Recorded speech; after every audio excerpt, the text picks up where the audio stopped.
Arthur Conan Doyle. Espanto en las alturas. En el que se transcribe el manuscrito conocido con el nombre de Notas Fragmentarias de Joyce Armstrong.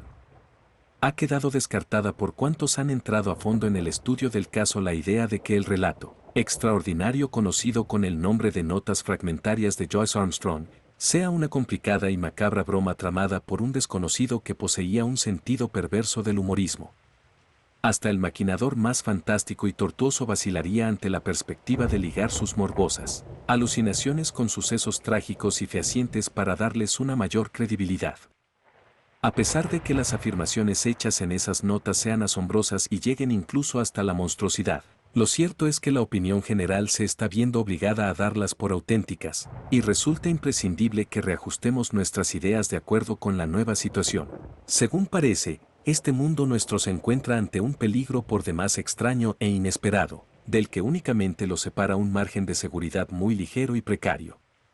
En este relato, en el que se transcribe el documento original en su forma, que es por fuerza algo fragmentaria, trataré de exponer ante el lector el conjunto de los hechos hasta el día de hoy, y como prefacio a lo que voy a narrar, diré que si alguien duda de lo que cuenta Joyce Armstrong, no puede ponerse ni por un momento en tela de juicio todo cuanto se refiere al teniente Mertel, R.N. y a Mr. Harry Connor, que halló su fin, sin ninguna duda posible, de la manera que en el documento se describe. Las notas fragmentarias de Joyce Armstrong fueron encontradas en el campo conocido con el nombre de Lower Haycock, que queda a 1 milla al oeste de la aldea de Bitiam, en la divisoria de los condados de Kent y de Sussex. El día 15 del pasado mes de septiembre, James Flynn, un peón de labranza que trabaja con el agricultor Matthew Dodd, de la granja Chanutry, de Bitiam, vio una pipa de palo de rosa, cerca del sendero que rodea el cierre de arbustos de Lower Haycock. A pocos pasos de distancia recogió unos prismáticos rotos. Por último, distinguió entre algunas ortigas que había en el canal lateral un libro poco abultado, con tapas de lona, que resultó ser un cuaderno de hojas desprendibles, algunas de las cuales se habían soltado y se movían aquí y allá por la base de la cerca. El campesino las recogió, pero algunas de esas hojas, y entre ellas la que debía ser la primera del cuaderno, no se encontraron por más que se las buscó. Y esas páginas perdidas dejan un vacío lamentable en este importantísimo relato. El peón entregó el cuaderno a su amo, y éste, a su vez, se lo mostró al doctor H.M. Atherton, de Hartfield. Este caballero comprendió en el acto la necesidad de que tal documento fuese sometido al examen de un técnico, y con ese objeto lo hizo llegar al Club Aéreo de Londres, donde se encuentra actualmente.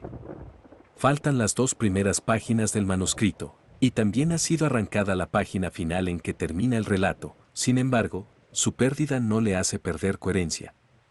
Se supone que las primeras exponían en detalle los títulos que como aeronauta poseía Mr. Joyce Armstrong, pero esos títulos pueden buscarse en otras fuentes, siendo cosa reconocida por todos que nadie le superaba entre los muchos pilotos aéreos de Inglaterra. Mr. Joyce Armstrong gozó durante muchos años la reputación de ser el más audaz y el más cerebral de los aviadores. Esa combinación de cualidades lo puso en condiciones de inventar y de poner a prueba varios dispositivos nuevos, entre los que está incluido el hoy corriente mecanismo giroscópico bautizado con su apellido. La parte principal del manuscrito está escrita con tinta y buena letra, pero unas cuantas líneas del final lo están a lápiz y con letra tan confusa que resultan difíciles de leer. Para ser exactos, diríamos que están escritas como si hubiesen sido garrapateadas apresuradamente desde el asiento de un aeroplano en vuelo. Conviene que digamos también que hay varias manchas, tanto en la última página como en la tapa exterior, y que los técnicos del Ministerio del Interior han dictaminado que se trata de manchas de sangre, sangre humana probablemente y, sin duda alguna, de animal mamífero. Como en esas manchas de sangre se descubrió algo que se parece extraordinariamente al microbio de la malaria, y como se sabe que Joyce Armstrong padecía de fiebres intermitentes, podemos presentar el caso como un ejemplo notable de las nuevas armas que la ciencia moderna ha puesto en manos de nuestros detectives. Digamos ahora algunas palabras acerca de la personalidad del autor de este relato que hará época. Según lo que afirman los pocos amigos que sabían en verdad algo de Joyce Armstrong, era este un poeta y un soñador, además de mecánico e inventor. Disponía de una fortuna importante y había invertido buena parte de ella en su afición al vuelo. En sus cobertizos de las proximidades de Devizes tenía 4 aeroplanos particulares, y se asegura que en el transcurso del año pasado realizó no menos de 170 vuelos. Era hombre reservado y sufría de accesos de misantropía. En esos accesos esquivaba el trato con los demás. El capitán Dangerfield, que era quien más a fondo le trataba, afirma que en ciertos momentos la excentricidad de su amigo amenazaba con adquirir contornos de algo más grave. Una manifestación de esa excentricidad era su costumbre de llevar una escopeta en su aeroplano. Otro detalle característico era la impresión morbosa que produjo en sus facultades el accidente del teniente Mertel. Este había caído desde una altura aproximada de 30.000 pies cuando intentaba superar la marca. Aunque su cuerpo conservó su apariencia de tal, la verdad horrible fue que no quedó el menor rastro de su cabeza. Joyce Armstrong, según cuenta Dangerfield, planteaba en toda reunión de aviadores la siguiente pregunta, subrayada con una enigmática sonrisa: ¿quieren decirme a dónde fue a parar la cabeza de Mertel? En otra ocasión, estando de sobremesa en el comedor común de la Escuela de Aviación de Salisbury Plain, planteó un debate acerca de cuál sería el mayor peligro permanente con el que tendrían que enfrentarse los aviadores. Después de escuchar las opiniones que allí se fueron exponiendo acerca de los baches aéreos, la construcción defectuosa y la pérdida de velocidad, al llegarle el turno para exponer su opinión, se encogió de hombros y rehusó hacerlo, dejando la impresión de que no estaba conforme con ninguna de las expuestas por sus compañeros. No estará de más que digamos que, al examinar sus asuntos particulares, después de la total desaparición de este aviador, se vio que lo tenía todo arreglado con tal exactitud que parece indicar que había tenido una fuerte premonición de la catástrofe. Hechas estas advertencias esenciales, paso a copiar la narración al pie de la letra, empezando en la página 3 del ensangrentado cuaderno. Sin embargo, durante mi cena en Reims con Coselli y con Gustavo Raymond, pude convencerme de que ni el uno ni el otro habían percibido ningún peligro especial en las capas más altas de la atmósfera. No les expuse lo que pensaba, pero como estuve tan próximo a ese peligro, tengo la seguridad de que si ellos lo hubiesen percibido de una manera parecida, habrían expuesto, sin duda alguna, lo que les había ocurrido. Ahora bien, esos dos aviadores son hombres vanidosos que solo piensan en ver sus nombres en los periódicos. Es interesante hacer constar que ni el uno ni el otro pasaron nunca mucho más allá de los 20.000 pies de altura. Todos sabemos que en algunas ascensiones en globo y en la escalada de montaña se ha llegado a cifras más elevadas. Tiene que ser bastante más allá de esa altura cuando el aeroplano penetra en la zona de peligro, dando siempre por bueno el que mis barruntos y corazonadas sean exactos. La aviación se practica entre nosotros desde hace más de 20 años, y surge en el acto la siguiente pregunta: ¿por qué este peligro no se ha descubierto hasta el día de hoy? La respuesta es evidente. Antaño, cuando se pensaba que un motor de 100 caballos de las marcas Noumo Green bastaba y sobraba para todas las necesidades, los vuelos eran muy limitados. En la actualidad, cuando el motor de 300 caballos es la regla y no la excepción, el vuelo hasta las capas superiores de la atmósfera se ha hecho fácil y es más corriente.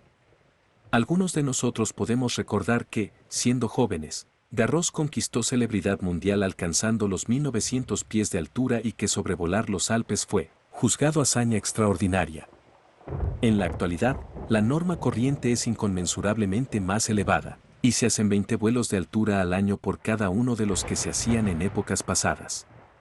Muchos de esos vuelos de altura se han acometido sin daño alguno. Los 30.000 pies han sido alcanzados una y otra vez sin más molestias que el frío y la dificultad de respirar. ¿Qué demuestra esto?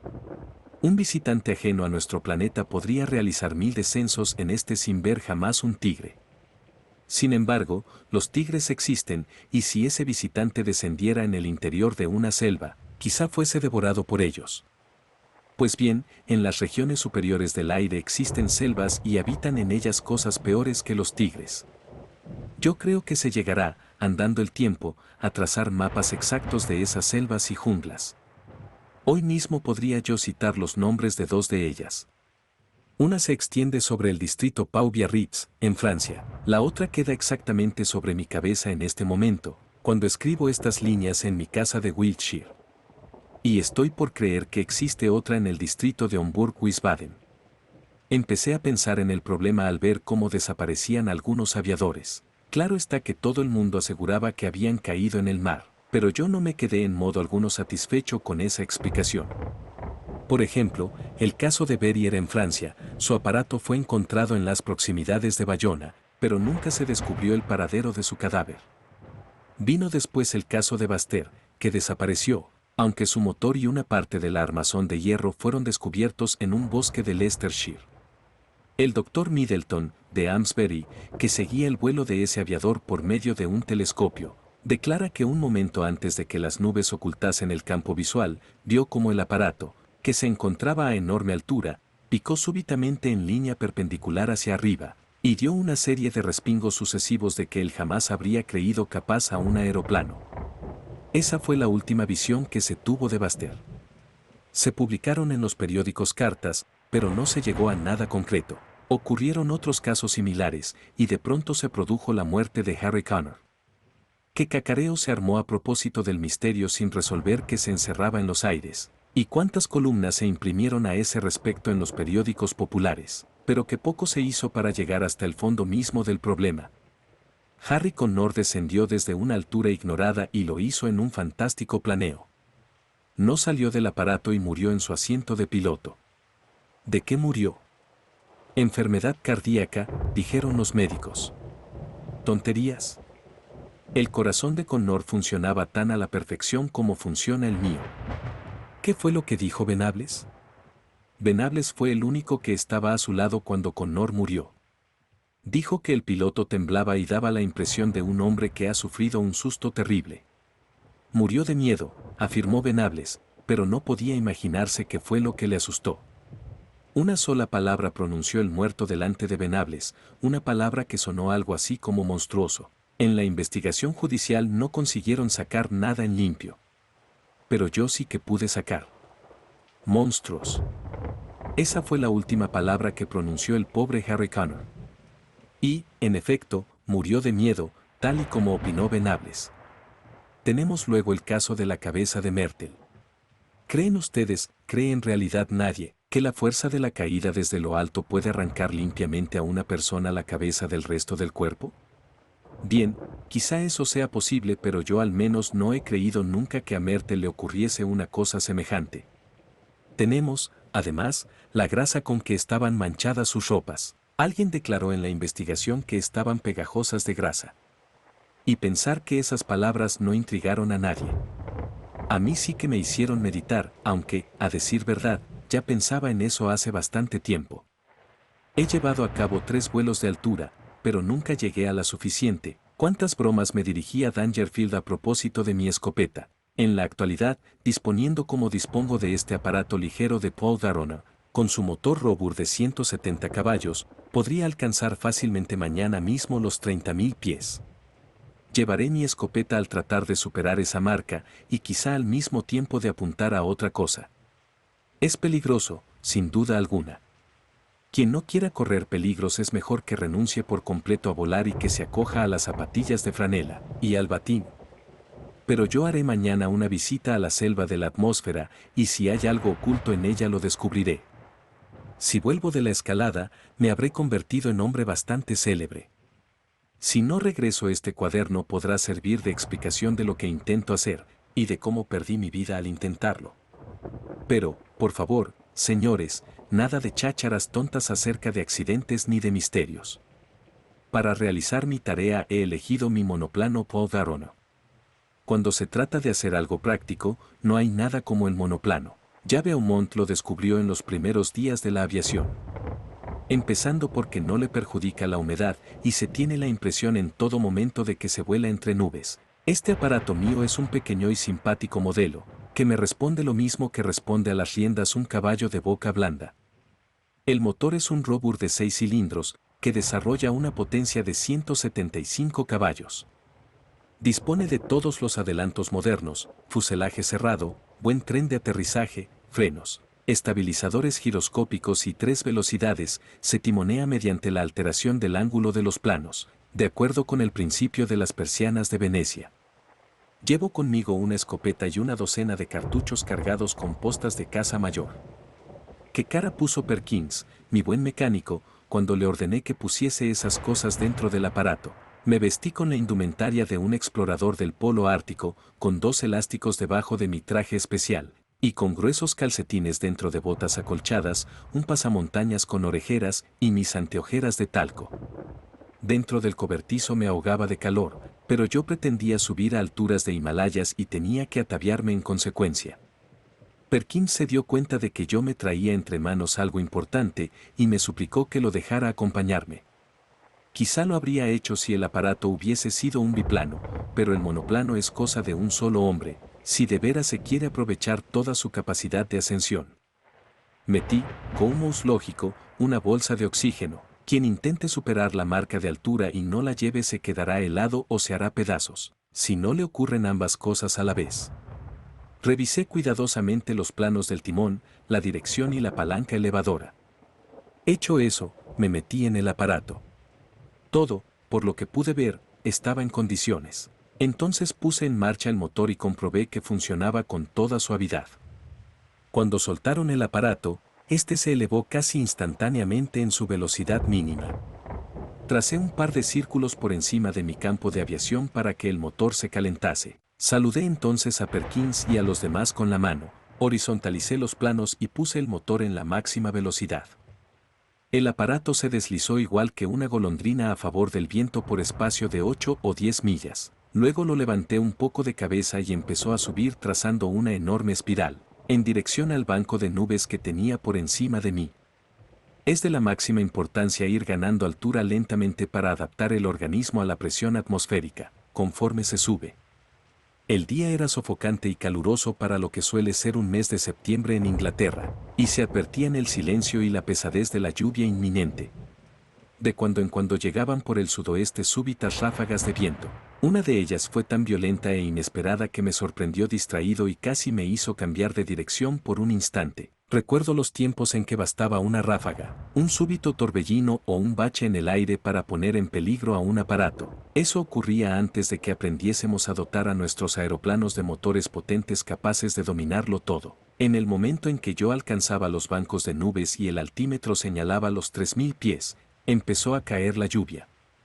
¡Qué manera de diluviar! El agua tamborileaba sobre las alas del aparato y me azotaba en la cara, empañando mis anteojos de manera que apenas podía distinguir nada. Puse la máquina a la velocidad mínima porque resultaba difícil avanzar a contralluvia. Al ganar altura, la lluvia se convirtió en granizo, y no tuve más remedio que volverle la espalda. Uno de los cilindros dejó de funcionar, creo que por culpa de una bujía sucia, pero yo seguía subiendo, a pesar de todo, y a la máquina le sobraba fuerza. Todas esas molestias del cilindro, obedeciesen a la causa que fuere, pasaron al cabo de un rato, y pude oír el ronroneo pleno y profundo de la máquina. Los 10 cilindros cantaban al unísono. Ahí es donde se advierte la belleza de nuestros modernos silenciadores. Nos permiten por lo menos el control de nuestros motores por el oído. Como chillan, berrean y sollozan cuando funcionan defectuosamente. Antaño se perdían todos esos gritos con que piden socorro, porque el estruendo monstruoso del aparato se lo tragaba todo. Qué lástima que los aviadores primitivos no puedan resucitar para ver la belleza y la perfección del mecanismo, conseguidas al precio de sus vidas. A eso de las 9:30 me estaba yo aproximando a las nubes. Allá abajo, convertida en borrón oscuro por la lluvia, se extendía la gran llanura de Salisbury. Media docena de aparatos volaban llevando pasajeros a una altura de 2000 pies, y parecían negras golondrinas sobre el fondo verde. Supongo que se preguntaban qué diablos hacía yo tan arriba, en la región de las nubes. De pronto se extendió por debajo de mí una cortina gris y sentí que los pliegues húmedos del vapor formaban torbellinos alrededor de mi cara. Experimenté una sensación desagradable de frío y de viscosidad. Pero me encontraba sobre la tormenta de granizo, y eso era una ventaja. La nube era tan negra y espesa como las nieblas londinenses. Anhelando salir de ella, dirigí el aparato hacia arriba hasta que resonó la campanilla de alarma, y advertí que me estaba deslizando hacia atrás. Las alas de mi aparato, empapadas de agua, le habían dado un peso mayor que el que yo pensaba, pero entré en una nube menos espesa y no tardé en superar la primera capa nubosa.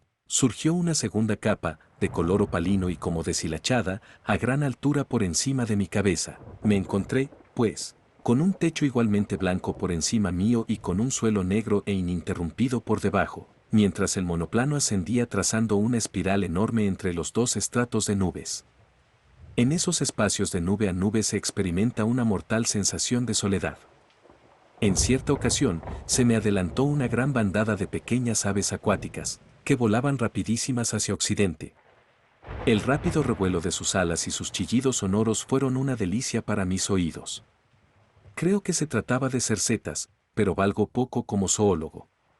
Ahora que nosotros los hombres nos hemos convertido en pájaros, sería preciso que aprendiésemos a conocer a fondo y de una sola ojeada a nuestras hermanas las aves. Por debajo de mí, el viento soplaba con fuerza e imprimía balanceos a la inmensa llanura de nubes. En un momento dado se formó una gran marea, un torbellino de vapores, y a través de su centro, que tomó la configuración de una chimenea, distinguí un trozo del mundo lejano. Un gran biplano blanco cruzó a enorme profundidad por debajo de mí. Me imagino que sería el encargado del servicio matutino de correos entre Bristol y Londres. El agujero provocado por el torbellino de nubes volvió a cerrarse y entonces nada alteró la inmensa soledad en que me encontraba. Poco después de las 10 alcancé el borde inferior del estrato de nubes sobre mí. Estaban formadas por finos vapores diáfanos que se deslizaban rápidamente desde el oeste. Durante todo ese tiempo había ido subiendo de manera constante la fuerza del viento hasta convertirse en una fuerte brisa de 28 millas por hora, según mi aparato. La temperatura era ya muy fría, a pesar de que mi altímetro solo señalaba los 9000 pies. El motor funcionaba admirablemente y nos lanzamos hacia arriba con firme runruneo. El banco de nubes era de mayor espesor que lo calculado por mí, pero pude salir de él, poco después, descubriendo un cielo sin nubes y un sol brillante, es decir, todo azul y oro por encima, y todo plata brillante por debajo, formando una llanura inmensa y luminosa hasta perderse de vista. Eran ya más de las 10:15, y la aguja del barógrafo señalaba los 12.800 pies. Seguí subiendo y subiendo, con el oído puesto en el profundo runruneo de mi motor y los ojos clavados tan pronto en el indicador de revoluciones, como en el marcador del combustible y en la bomba de aceite. Con razón se afirma que los aviadores son gente que no conoce el miedo. La verdad es que tienen que pensar en tantas cosas, que no les queda tiempo para preocuparse de sí mismos. Fue en ese momento cuando advertí la poca confianza que se podía tener en la brújula al alcanzar determinadas alturas. A los 15.000 pies, la mía señalaba hacia occidente, con un punto de desviación hacia el sur, pero el sol y el viento me proporcionaron la orientación exacta. Esperaba encontrar en semejantes alturas una inmovilidad absoluta, pero a cada 1000 pies de nueva elevación, el viento adquiría mayor fuerza. Mi aparato gruñía y se estremecía en todas sus junturas y remaches cuando se ponía de cara al viento, y era arrastrado lo mismo que una hoja de papel cuando yo lo frenaba para hacer un viraje, resbalando a favor del viento a una velocidad superior quizá a la que ha viajado mortal alguno. Sin embargo, tenía que seguir haciendo virajes a sotavento, porque lo que me proponía no era únicamente superar la marca de altura. Según todos mis cálculos, mi selva aérea quedaba por encima del pequeño Wiltshire, y todo mi esfuerzo resultaría perdido si saliese a la superficie superior del estrato de nubes más allá de ese punto. Cuando alcancé los 19.000 pies de altura, a eso del mediodía, el viento soplaba con tal fuerza que no pude menos que observar con algo de preocupación los sostenes de mis alas, temiendo que de un momento a otro estallasen o se aflojasen. Llegué incluso a soltar el paracaídas que llevaba detrás y aseguré su gancho en la argolla de mi cinturón de cuero, para estar preparado por si ocurría lo peor. Había llegado el momento en que la más pequeña chapucería en la tarea del mecánico se paga con la vida del aviador. El aparato, sin embargo, resistió valerosamente. Todas las fibras y tirantes zumbaban y vibraban lo mismo que cuerdas de arpa bien templada, pero resultaba magnífico ver cómo el aparato seguía imponiéndose a la naturaleza y enseñoreándose del firmamento, a pesar de todos los golpes y sacudidas. Algo hay, sin duda alguna, de divino en el hombre mismo para que haya podido superar las limitaciones que parecían serle impuestas por la creación. Para superarlas, además, con el desprendimiento, el heroísmo y la abnegación que ha demostrado en esta conquista del aire. Que se callen los que hablan de que el hombre degenera. ¿En qué época de los anales de nuestra raza se ha escrito hazaña como la de la aviación? Estos eran los pensamientos que circulaban por mi cerebro mientras trepaba por aquel monstruoso plano inclinado, y el viento me azotaba unas veces en la cara y otras me silbaba detrás de las orejas, y el país de nubes que quedaba por debajo de mí se hundía a distancia tal, que los pliegues y montículos de plata habían quedado alisados y convertidos en una llanura resplandeciente. Pero tuve de pronto la sensación de algo horrible y sin precedentes. Antes había tenido conciencia práctica de lo que suponía encontrarse metido dentro de un torbellino, pero jamás en un torbellino de semejante magnitud. Aquella enorme y arrebatadora riada de viento de que he hablado ya, tenía, según parece dentro de su corriente, unos remolinos tan monstruosos como ella. Me vi arrastrado súbitamente y sin un segundo de advertencia hasta el corazón de uno de ellos. Giré sobre mí mismo por espacio de un par de minutos con tal velocidad que perdí casi el sentido, y de pronto caí a plomo, sobre el ala izquierda, dentro de la hueca chimenea que formaba el eje de aquel. Caí lo mismo que una piedra, y perdí casi 1000 pies de altura. Solo gracias a mi cinturón permanecí en mi asiento, y el golpe de la sorpresa y la falta de respiración me dejaron tirado y casi insensible, de bruces sobre el costado del fuselaje. Pero yo he sido siempre capaz de realizar un esfuerzo supremo, ese es mi único gran mérito como aviador. Tuve la sensación de que el descenso se retardaba. El torbellino tenía más bien forma de cono que de túnel vertical, y yo me había metido durante mi ascensión en el vértice mismo. Con un tirón terrorífico, echando todo mi peso a un lado, enderecé los planos del timón y me zafé del viento. Un instante después salí como una bala de aquel oleaje y me deslizaba suavemente por el firmamento abajo. Después, zarandeado, pero victorioso, dirigí la cabeza del aparato hacia arriba y reanudé mi firme esfuerzo por la espiral hacia lo alto. Di un gran rodeo para evitar el punto de peligro del torbellino, y no tardé en hallarme a salvo por encima suyo. Muy poco después de la una me encontraba a 21.000 pies sobre el nivel del mar. Vi jubiloso que había salido por encima del huracán, y que el aire se iba calmando más y más a cada 100 metros que subía. Por otro lado, la temperatura era muy fría, y sentí las náuseas características que se producen por el enrarecimiento del aire. Desatornillé por vez primera la boca de mi bolsa de oxígeno y aspiré de cuando en cuando una bocanada del gas reconfortante. Lo sentía correr por mis venas igual que una bebida cordial, y me sentí jubiloso casi hasta el punto de la borrachera. Me puse a gritar y cantar a medida que me remontaba cada vez más arriba, dentro de un mundo exterior helado y silencioso. Para mí es cosa completamente clara que la insensibilidad que se apoderó de Gleiser, y en menor grado de Caxwell, cuando, en 1862, llegaron en su ascensión en globo hasta la altura de 30.000 pies, fue causada por la extraordinaria velocidad con que se realiza una subida perpendicular.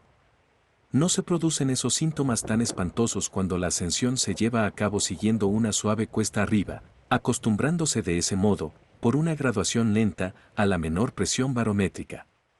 A esa misma altura de los 30.000 pies no necesité ni inhalador de oxígeno, y pude respirar sin exagerada fatiga. Sin embargo, el frío era crudísimo y mi termómetro estaba a 0 grado Fahrenheit. A la 1:30 me hallaba yo casi a 7 millas por encima de la superficie de la Tierra, y seguía elevándome más y más. Comprobé, sin embargo, que el aire rarificado presentaba un apoyo mucho menos sensible a mis planos, y en consecuencia fue necesario rebajar mucho mi ángulo de ascenso. Era evidente que a pesar de lo ligero de mi peso y de la gran fuerza de mi motor, llegaría a un punto del que no podría pasar. Para empeorar la situación aún más, una de las bujías empezó a fallar otra vez, y el motor producía explosiones intermitentes a destiempo. Se me angustió el corazón temiendo que iba a fracasar. Fue en esos momentos cuando me ocurrió una cosa extraordinaria. Sentí que pasaba por mi lado y que se me adelantaba algo sibilante que dejaba un reguero de humo y que estalló con un ruido estrepitoso y siseante, despidiendo una nube de vapor. De momento no pude imaginarme lo que había ocurrido. Luego, recordé que la Tierra sufre un constante bombardeo de piedras meteóricas, y que apenas sería habitable si esas piedras no se convirtiesen casi siempre en vapor al entrar en las capas exteriores de la atmósfera. He ahí un peligro más para el aviador de las grandes alturas. Lo digo porque pasaron por mi lado otras dos cuando estaba acercándome a la marca de los 40.000 pies. No me cabe la menor duda de que ese peligro ha de ser muy grande en el borde de la envoltura de la Tierra. La aguja de mi barógrafo marcaba 41.300 pies, cuando me di cuenta de que ya no podía seguir subiendo. Físicamente, el esfuerzo no era todavía tan grande que me resultase insoportable, pero mi aparato sí que había llegado a su límite. El aire rarificado no presentaba seguro apoyo a las alas, y el menor movimiento se convertía en un deslizamiento lateral. También sus controles respondían como con pereza. Quizás si el motor hubiese funcionado de una manera perfecta, habríamos podido subir otro millar de pies, pero seguía teniendo fallos, y 2 de los 10 cilindros parecían estar inutilizados. Si yo no había alcanzado aún la zona del espacio que venía buscando, era evidente que ya no tropezaría con ella en este viaje. ¿Y no sería posible que la hubiese alcanzado ya? Cerniéndome en círculo, lo mismo que un colosal halcón, al nivel de los 40.000 pies, dejé que el monoplano marchase libre, y me dediqué a observar con cuidado los alrededores con mis prismáticos Mannheim. El firmamento estaba absolutamente limpio sin indicio alguno de los peligros que yo había supuesto. He dicho que me cernía trazando círculos. Se me ocurrió de pronto que haría bien en dar una mayor amplitud a esos círculos, trazando una nueva ruta aérea. El cazador que penetra en una selva terrestre, la atraviesa cuando busca levantar caza. Mis razonamientos me llevaron a pensar que la selva aérea cuya existencia yo había supuesto tenía que caer más o menos por encima del Wiltshire. En ese caso, debía de estar hacia el sur y el oeste de donde yo me encontraba. Me orienté por el sol, puesto que la brújula de nada me servía, y tampoco era visible punto alguno de la tierra. Únicamente se distinguía la lejana llanura plateada de nubes. Sin embargo, obtuve mi dirección hacia el punto señalado. Calculé que mi provisión de gasolina no duraría sino otra hora más o menos, pero podía permitirme gastarla hasta la última gota, ya que me era posible en cualquier momento lanzarme en un planeo ininterrumpido y magnífico que me condujese hasta la superficie de la Tierra. De pronto tuve la sensación de algo nuevo para mí. La atmósfera que tenía delante había perdido su transparencia cristalina. Estaba cubierta de manojitos alargados y desflecados de una cosa que yo podría comparar únicamente con las volutas finísimas del humo de cigarrillos. Flotaba formando roscas y guirnaldas y se retorcía y giraba lentamente a la luz del sol. Cuando el monoplano los atravesó como una flecha, percibí en mis labios un regusto débil de aceite, y en las partes de madera del aparato apareció una espuma grasienta. Se habría dicho que una materia orgánica infinitamente tenue flotaba en la atmósfera.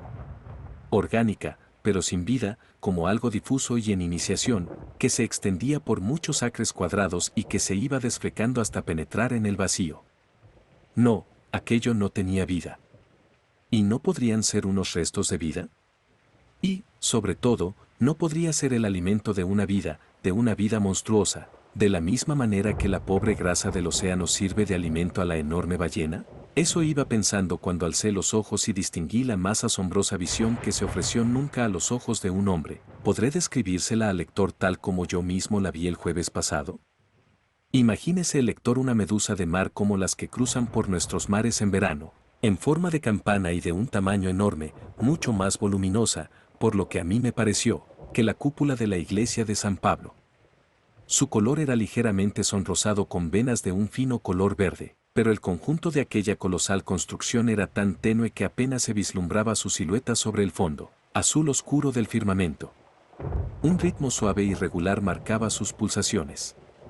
De ese cuerpo enorme colgaban 2 tentáculos verdes y flácidos que se balanceaban con lentitud hacia atrás y hacia adelante.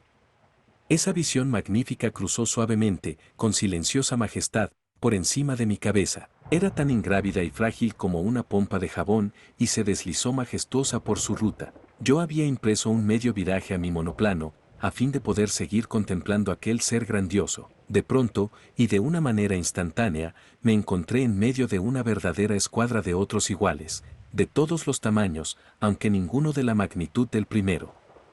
Algunos eran pequeñísimos, pero la mayoría tenía más o menos el volumen de un globo corriente, con idéntica curvatura en la parte superior.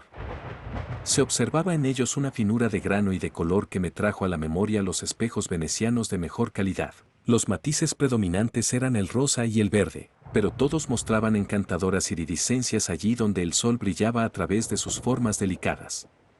Cruzaron, dejándome atrás, algunos centenares de esos seres, formando una escuadra fantástica y maravillosa de bajeles sorprendentes y desconocidos del océano del firmamento. Eran unas criaturas cuyas formas y sustancias se hallaban tan a tono con aquellas alturas serenas que no podía concebirse cosa tan delicada dentro del radio visual y de sonido de nuestra Tierra.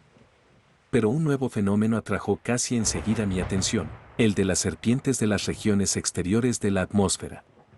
Eran estas unas espirales largas, delgadas y fantásticas de una materia vaporosa, que giraban y se enroscaban con gran rapidez, volando y retorciéndose sobre sí mismas con tal velocidad que apenas mis ojos podían seguirlas. Algunos de esos seres fantasmales tenían 20 o 30 pies de largura y era difícil calcular su grosor, porque sus diluidos perfiles parecían esfumarse en la atmósfera que la circundaba. Esas serpientes aéreas eran de un color gris muy claro, del color del humo, advirtiéndose en su interior algunas líneas más oscuras que producían la impresión de un auténtico organismo. Una de esas serpientes pasó rozándome casi la cara. Tuve la sensación de un contacto frío y viscoso, pero la composición era tan impalpable, que no me sugirió la idea de ninguna clase de peligro físico, como tampoco me lo sugirieron los bellos seres acompañados que los habían precedido. Su contextura no ofrecía solidez mayor que la espuma flotante que deja una ola al romperse. Pero me esperaba otra experiencia más terrible. Dejándose caer ingrávida desde una gran altura, vino hacia mí una mancha vaporosa y purpúrea. Cuando la vi por vez primera, me pareció pequeña, pero se fue agrandando rápidamente a medida que se me aproximaba, hasta llegar a ser de centenares de pies cuadrados de volumen. Aunque moldeada en alguna sustancia transparente y como gelatinosa, tenía contornos mucho más marcados y una consistencia más sólida que todo lo que había visto anteriormente. Se advertían también más detalles de que poseía una organización física. Destacaban de una manera especial dos láminas circulares, enormes y sombreadas, a uno y otro lado, que podían ser sus ojos, y entre las dos láminas un saliente blanco perfectamente sólido, que presentaba la curvatura y la crueldad del pico de un buitre. El aspecto total de aquel monstruo era terrible y amenazador, cambiaba constantemente de colores, pasando desde un malva muy claro hasta un púrpura sombrío e irritado, tan espeso, que, al interponerse entre mi monoplano y el sol, proyectó una sombra. En la curva superior de su cuerpo inmenso se distinguían tres grandes salientes que solo se me ocurre comparar con enormes burbujas, y al contemplarlas quedé convencido de que estaban repletas de algún gas extraordinariamente ligero, con el fin de sostener la masa informe y semisólida que flota en el aire rarificado. Aquel ser avanzó rápido, manteniéndose paralelo al monoplano y siguiendo fácilmente su misma velocidad. Me dio escolta horrible en un trecho de más de 20 millas, cerniéndose sobre mí como ave de presa que espera el instante de lanzarse sobre su víctima. Su sistema de avance, tan rápido que no era fácil seguirlo, consistía en proyectar delante de él un saliente largo y gelatinoso que, a su vez, parecía tirar hacia sí el resto de aquel cuerpo contorsionante. Era tan elástico y gelatinoso, que no ofrecía en dos momentos sucesivos idéntica conformación y, sin embargo, a cada nuevo cambio parecía más amenazador y repugnante. Me di cuenta de que traía malas intenciones. Lo pregonaba con los sucesivos aflujos purpúreos de su repugnante cuerpo. Aquellos ojos difusos y salientes, vueltos siempre hacia mí, eran fríos e implacables dentro de su glutinosidad rencorosa. Lancé mi monoplano en picada hacia abajo para huir de aquello. Al hacer yo esa maniobra, con la rapidez de un relámpago se disparó desde aquella masa de burbuja flotante un largo tentáculo y cayó tan rápido y sinuoso como un trayazo sobre la parte delantera de mi aparato. Al apoyarse por un instante sobre el motor caldeado, se oyó un ruidoso silbido, y el tentáculo se retiró con la misma rapidez, mientras que el cuerpo enorme y sin relieve se encogió como acometido de un dolor súbito. Yo me dejé caer en picada, pero el tentáculo volvió a descargarse sobre mi monoplano, y la hélice lo cortó con la misma facilidad que habría cortado una voluta de humo. Una espiral larga, reptante, pegajosa, parecida al anillo de una serpiente, me agarró por detrás, rodeó mi cintura y comenzó a arrastrarme fuera del fuselaje. Yo pugné por libertarme, mis dedos se hundieron en la superficie viscosa, gelatinosa, y logré desembarazarme por un instante de aquella presión, solo por un instante, porque otro anillo me aferró por una de mis botas y me dio tal tirón que casi me hizo caer de espaldas. En ese momento disparé los 2 cañones de mi escopeta, aunque era lo mismo que atacar a un elefante con un tirador, pues no se podía suponer que ningún arma humana dejara lisiado a aquel volumen gigantesco. Sin embargo, mi puntería fue mejor de lo que yo podía imaginar. Una de las grandes ampollas o burbujas que aquel ser tenía en lo alto de la espalda estalló con una tremenda explosión al ser perforada por las postas de mi escopeta. Había acertado en mi suposición. Aquellas vejigas enormes y transparentes encerraban un gas que las distendía con su fuerza elevadora. El cuerpo enorme y de aspecto de nube cayó instantáneamente de costado, en medio de retorcimientos desesperados para volver a encontrar el equilibrio, y mientras tanto el pico blanco castañeteaba y jadeaba, presa de una furia espantosa. Pero yo había huido, lanzándome por el plano más escarpado que me atreví a buscar, mi motor a toda marcha y la hélice en plena propulsión, unidos a la fuerza de gravedad, me lanzaron hacia la tierra lo mismo que un aerolito. Al volver la vista, vi que la mancha informe y purpúrea se empequeñecía rápidamente hasta fundirse en el azul del firmamento que tenía detrás. Yo me encontraba fuera de la selva mortal de la región exterior de la atmósfera. Cuando me vi fuera de peligro, cerré la válvula del combustible del motor, porque no hay nada que destroce tan rápidamente a un avión como el lanzarse con toda la potencia del motor en marcha desde gran altura. Fue el mío un vuelo planeado magnífico, en espiral, desde casi 8 millas de altura primero, hasta el nivel del banco de nubes de plata, después, hasta la nube tormentosa del estrato inferior y, por último, atravesando los goterones de lluvia, hasta la superficie de la tierra. Al salir de las nubes, distinguí por debajo de mí el canal de Bristol, pero como aún me quedaba en el depósito algo de gasolina, me metí 20 millas tierra adentro antes de aterrizar en un campo que quedaba a media milla de la aldea de Ashkem. Un automóvil que pasaba por allí me cedió 3 latas de gasolina, y a las 6:10 de aquella tarde logré posarme suavemente en un prado de mi propia casa, en Devizes, después de una excursión que ningún ser humano ha realizado jamás, quedando con vida para contarlo. He visto la belleza y he visto también el espanto de las alturas. Una belleza mayor y un espanto mayor que esos no están al alcance del hombre. Pues bien, tengo el proyecto de volver a esas alturas antes de anunciar al mundo lo que he descubierto. Me mueve a ello el que necesito poder mostrar algo tangible, a manera de prueba, antes de dar a conocer a los hombres lo que llevo relatado. Es cierto que no tardarán otros en seguir mi camino y traerán la confirmación de lo que yo he afirmado, pero quisiera convencer a todos desde el primer momento. No creo que resulte difícil la captura de aquellas burbujas iridiscentes y encantadoras del aire. Se dejan arrastrar tan lentamente en su carrera, que un monoplano rápido no tendría dificultad alguna en cortarles el paso. Es muy probable que se disolverían en las capas más densas de la atmósfera, en cuyo caso todo lo que yo podría traerme a la Tierra sería un montoncito de jalea amorfa. Sin embargo, no dejaría de ser algo que proporcionaría consistencia a mi relato. Sí, volveré a subir, aunque con ello corra un peligro. No parece que esos espantables seres purpúreos abunden. Es probable que no tropiece con ninguno, pero si tropiezo, me zambulliré en el acto hacia la tierra. En el peor de los casos, dispongo siempre de mi escopeta y sé que debo apuntar. Aquí falta, por desgracia, una página del manuscrito. En la siguiente, con letras grandes e inseguras, aparecen estas líneas. 43.000 pies. No volveré ya a ver de nuevo la tierra. Por debajo de mí hay 3 de esos seres. Que Dios me valga, porque será morir de muerte espantosa. Tal es, al pie de la letra, el relato de Joyce Armstrong. De su autor nada ha vuelto a saberse.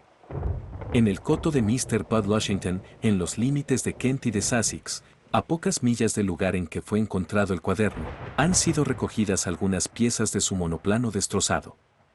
Si la hipótesis del desdichado aviador sobre la existencia de lo que él llama la selva aérea en un espacio limitado de las regiones atmosféricas que quedan encima del sudoeste de Inglaterra resulta exacta, se deduciría de ello que Joyce Armstrong lanzó su monoplano a toda velocidad para salir de la misma, pero que fue alcanzado y devorado por aquellos seres espantosos en algún lugar por debajo de la atmósfera exterior y por encima del sitio en el que fueron encontrados esos restos dolorosos. Una persona que apreciase su equilibrio cerebral preferiría no hacer hincapié en el cuadro de aquel monoplano, resbalando a toda velocidad cielo abajo, perseguido por los seres espantosos e innominados que se deslizaban con igual rapidez por debajo de él, cortándole siempre el camino de la tierra y estrechando el cerco de su víctima gradualmente.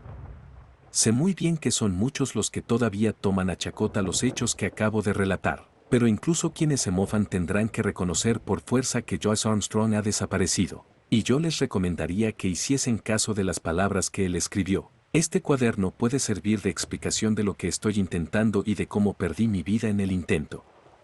Pero, por favor, que se dejen de chácharas y no hablen de accidentes y de misterios. Fin.